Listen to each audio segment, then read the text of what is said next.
جیسا کہ آپ جانتے ہیں کہ راہل گاندھی جی کا ایک feel good factor Jammu Kashmir کے نوجوانوں میں پیدا ہوا جب انہوں نے وہ بھارت جوڑو یاترا میں وہ یہاں آئے، اور اس کے بعد سے انہوں نے جے کے پی سی سی کی ایکٹیویٹیز پہ یا سٹینڈز پہ یا ہمارے مختلف پروگرامز میں دور سے نظر رکھ کے آج ان میں آہستہ آہستہ ایک رغبت پیدا ہوئی کہ وہ کانگریس کا حصہ بنے، اور اسی سلسلے میں آج ڈسٹرکٹ بڑگام کے مختلف علاقوں سے یہاں پہ نوجوان آئے تھے، بزرگ آئے تھے، جنہوں نے آج کانگریس پارٹی جوائن کر کے اپنی ذہنی اور سیاسی بلوغت کا ثبوت دیا۔ جموں کشمیر جو ہے وہ ہندوستان کا ڈیڈ اینڈ ہے، یعنی لاسٹ پوائنٹ ہے۔ اس حساب سے سب سے زیادہ نقصان پورے ملک میں جموں کشمیر کو ہوتا، کیونکہ ہمارا رسل و رسائل کا جس وقت قیمتیں بڑھتی ہیں تو ان کو کیرلا سے جب کشمیر تک آنا پڑے گا تو اس کی قیمتیں، ہر چیز کی قیمتیں بڑھ جائیں گی، اور یہی وجہ ہے کہ اس وقت بھی باقی سارے ملک کے کمپیریزن میں جموں کشمیر میں مہنگائی زیادہ ہے، اور اس حیثیت سے، اس حساب سے ہم اگر ایسی کوئی بات ہوتی ہے اور تیل کا آنا جانا جو ہے وہ فری ہو جاتا ہے تو ہم تو اس چیز کا ویلکم کریں گے، لیکن اس کے ساتھ ساتھ ہمیں یہ بھی دیکھنا ہوگا کہ جو بھی کوئی معاہدہ ہو ایران اور امریکہ یا اسرائیل کے درمیان، اس کا کوئی ایسا اثر نہ ہو کہ ہمارے ملک میں جو سرنڈر کے طور پہ اس کے اثرات ہوں، کیونکہ جیسا آپ جانتے ہیں کہ نریندر مودی جی ہر سطح پہ، سیاسی ہو، اقتصادی ہو، ہر سطح پہ انہوں نے غیر ملکی طاقتوں کے سامنے سرنڈر کیا ہوا ہے، بالخصوص امریکہ کے سامنے۔ اب وہ ساری باتیں ریپیٹ کرنا کہ کب کب کس بارے میں انہوں نے سرنڈر کیا، this is an open fact now that Narendra Modi is a surrendered prime minister. ایسا کچھ نہیں ہونا چاہیے مزید کہ کوئی اور سرنڈر وہ کریں اور ہم پورا ملک جو ہے دوسری پریشانیوں میں سر ایک کیمپین چل رہی ہے کاکروچ جنتا پارٹی کی، تو اس کو کیسے دیکھتے ہیں؟ مجھے نہیں لگتا اس کے بارے میں کچھ بول پاؤں گا۔ سر آخر میں یہ جاننا چاہتے ہیں، آپ کہتے تھے کہ ٹاک ہونی چاہیے انڈیا پاکستان میں، یہاں تک کہ آر ایس ایس کے چیف نے بھی بولا تھا، تو کیا آپ کو لگتا ہے کہ یہ پہل اب ہونی چاہیے؟ میں آپ کو یاد دلانا چاہوں گا جب بائیسرن میں 26 سیلانیوں کی موت ہوئی، وہاں پہ وہ شہید ہوئے، تو اس کے بعد میں ہم نے وہاں جا کے جو بات کہی تھی، ہم نے یہ کہا کہ میں بحیثیت باشندہ جموں کشمیر کے، پی سی سی چیف کی حیثیت سے نہیں، باشندے کے طور پہ میں ریکویسٹ کرتا ہوں دونوں ممالک کو کہ وہ اپنے جو اختلافات ہیں اس کو اکراس دا ٹیبل سالو کریں۔ تو بی جے پی نے اور آر ایس ایس نے اس بات کو لے کے بڑا شور مچایا، لیکن آج جب حسابلے، اور مجھے اس وقت کہا کہ اینٹی نیشنل وغیرہ جو ان کی روٹین کی عادت ہے، تو آج میں پھر یہ کہوں گا کہ پھر حسابلے جی نے تو مجھ سے بھی زیادہ بولا، انہوں نے تو لمبی لسٹ بتائی کہ ہمیں کیا کیا کرنا چاہیے۔ تو اس حساب سے یا تو اگر میں اینٹی نیشنل اس دن تھا تو پھر آج حسابلے بھی اینٹی نیشنل ہے، تو یہ ان کا ڈبل سٹینڈرڈ جو ہے، اور دیکھنا یہ ہے کہ یہ آر ایس ایس نے بات کی ہے، سرکار نے نہیں کی ہے، بی جے پی نے نہیں کی ہے، تو بی جے پی اور سرکار کو they have to come clean on it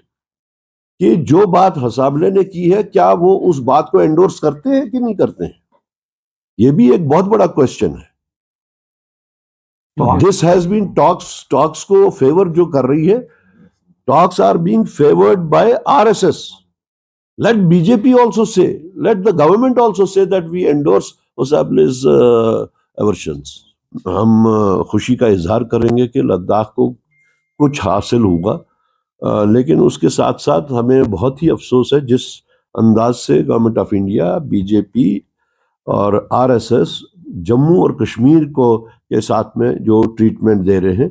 same level پہ ایک ہی دفعہ دونوں کو انہوں نے الگ الگ کیا، لیکن کیا وجہ ہے کہ آپ ان کو اختیارات دے رہے ہیں 371 کے تحت؟ اختیارات تو وہی ہیں، آپ 370 کو پڑھ لیجئے اور 371 کو پڑھ لیجئے، ہمیں اس سے غرض نہیں ہے کہ ہمیں 370 ملتا ہے نہیں ملتا، ہمیں ان اختیارات سے غرض ہے۔ اگر وہ 371 کے تحت ہمیں ملتے ہیں جس طرح لداخ کو دیے، اور لداخ کو اسی پیٹرن پہ دیے جس طرح نارتھ ایسٹ کے اوپر ہے، جس طرح یہ اپنا ہمارا مہاراشٹرا میں ہے، جس طرح اس میں یہ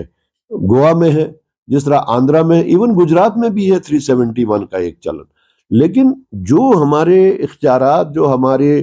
گارنٹیز 370 میں تھیں یا 35A میں تھیں،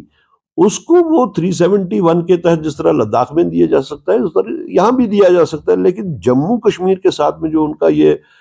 جو طریقہ کار ہے، اس سے میری بات ثابت ہو جاتی ہے، جو میں بار بار کہتا ہوں کہ بی جے پی کو نفیریس ڈیزائنز ہیں جموں کشمیر کو لے کے. نفیریس ڈیزائنز کیا ہیں؟ وہ سیکیورٹی گریڈ کو لے کے بھی ہو سکتی ہیں، وہ لیجسلیشن کو لے کے بھی ہو سکتی ہیں. جس طرح آپ دیکھ رہے ہیں سطح بسطح، لیول بائی لیول وہ کس طریقے سے نئی نئی قسم کی لیجسلیشنز لا رہے ہیں، وہ ہماری اکانومی کو لے کے بھی ہو سکتے ہیں. تو جو ان کا ایک ڈیزائن ہے کہ جموں کشمیر کے لوگوں کو اکنامکلی، پولیٹیکلی اور کلچرلی ڈس ایمپاور کرنا ہے، وہی ڈس ایمپاورمنٹ کا اس وقت سلسلہ چل رہا ہے. جس دن وہ ڈس ایمپاورمنٹ، ان کا پروسیس آف ڈس ایمپاورمنٹ ختم ہو جائے گا، شاید اس دن یہ آئیں گے اور کہیں گے کہ ہم نے جی اسٹیٹ ہوڈ دینی ہے. لیکن جہاں تک جموں کشمیر پردیش کانگریس کمیٹی کا تعلق ہے، ہم اس مہم کو پورے جموں کشمیر میں چلا رہے ہیں اور اس کو منطقی انجام تک پہنچانے کے لیے کسی بھی حد تک جائیں گے. شاید 1-2 دن میں ہم ہمارا نیا پروگرام جو ہونے والا ہے اس کے بارے میں بھی بات کریں گے. بنگال میں کیا گیا ہے نیا، وہ جو بی جے پی کی حکومت بنی ہے، تو یہی درشاتا ہے کہ بی جے پی کا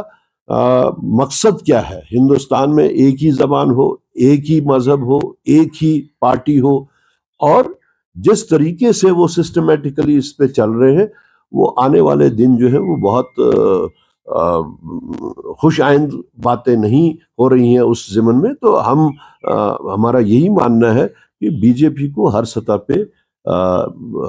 ہر سرکار سے دور رکھا جانا چاہیے، اور وہ ہی ہم یہاں پہ بھی کر رہے ہیں. اسی لیے ہم حتی الامکان کوشش کر رہے ہیں کہ بی جے پی کا نفیریس ڈیزائنز لوگوں تک پہنچایا جائے.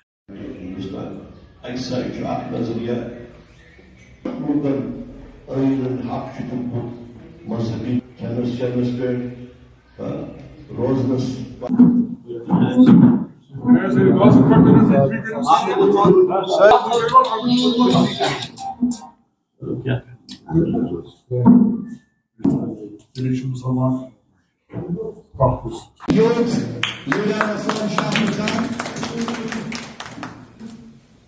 بیٹی اسٹیشن ساتھی ناو چلنے سرمنی بائک ہاں باسط خان صاحب امروز خان صاحب انتقال ڈرائیو، غلام محمد خان صاحب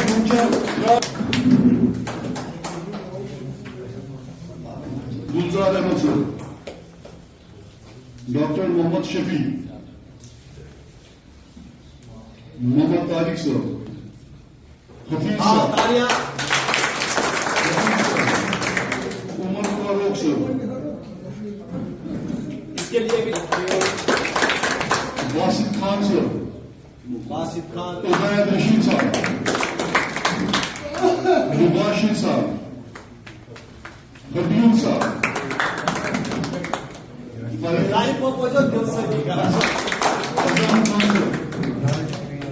اعظم خان صاحب،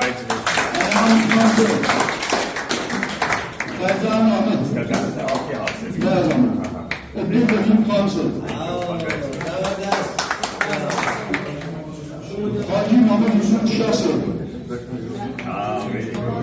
اجے رانا صاحب، بشیر صاحب، احمد جلیل صاحب،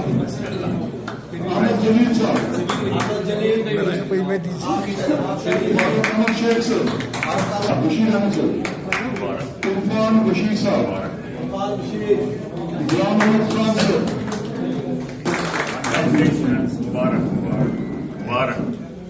ایک بار پھر زوردار